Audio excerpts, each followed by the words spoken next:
Loin des médias et des foules, rencontre avec un grand champion méconnu. Véritable légende dans son milieu, adulé dans les pays de l'Est et traité comme un dieu en Asie, nous le retrouvons dans l'anonymat le plus total. Voici Vincent Dutroux, un sportif pas comme les autres. Salut, moi c'est Vincent, champion du monde de Chabit depuis 92. Aujourd'hui je viens vous présenter le club français de Chabit dont je suis président. En fait, j'ai été obligé de créer ce club car en France il n'y a pas d'association de Chabit et je ne pouvais pas pratiquer ma passion. Donc j'ai décidé de créer ce club pour pouvoir pratiquer en France et à l'international. Le Chabit est très méconnu en France mais compte beaucoup d'adhérents et toujours en pleine croissance. Aujourd'hui, mon club compte 80 personnes, des poussins jusqu'aux seniors, donc ça va de 7 ans et je crois que le plus vieil adhérent a 59 ans. Donc là je vais vous présenter Mehdi, le grand espoir du club. Je vais lui faire l'honneur de dire la seule et l'unique règle du Chabit. On ne touche pas son père. Alors c'est très facile à comprendre, il y a une zone de touche.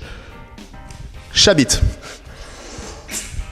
Je viens de faire un Chabit à Mehdi. Mehdi ne peut pas me faire un Chabit. Il doit trouver un autre concurrent. Le Chabit est un sport très physique et non sans risque.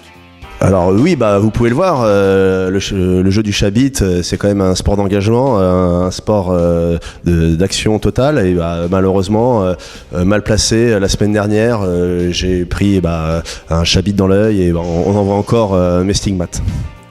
Vincent nous fait le plaisir de commenter un match d'exhibition de ces petits poulains.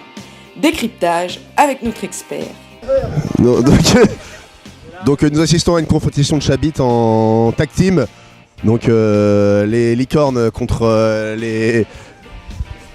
Oula, le pigeon est en mauvaise posture, le cheval est en train de le retourner. Il va lui faire un vas-y, coucou me voilà. Et voilà, il est touché, 5 points pour le cheval. Enchaînement de la licorne qui essaye un toucher par le dessus, c'est extrêmement dur à réaliser. L'arbitre va intervenir, voilà, l'arbitre intervient. Donc les points sont pour l'équipe équidée. Alors on a un règlement très strict dans le championnat du monde de Chabit et il y a eu une faute énorme de l'équipe adverse, à savoir un toucher du rectum. Donc sur disqualification bien sûr, c'est les équidés qui ont gagné et on leur remet la coupe. Mehdi et Benou, les grands gagnants du jour, nous livrent la clé de leur réussite.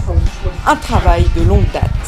Benou, ça doit faire au moins 15 ans maintenant, hein 15 ans quoi. Au moins.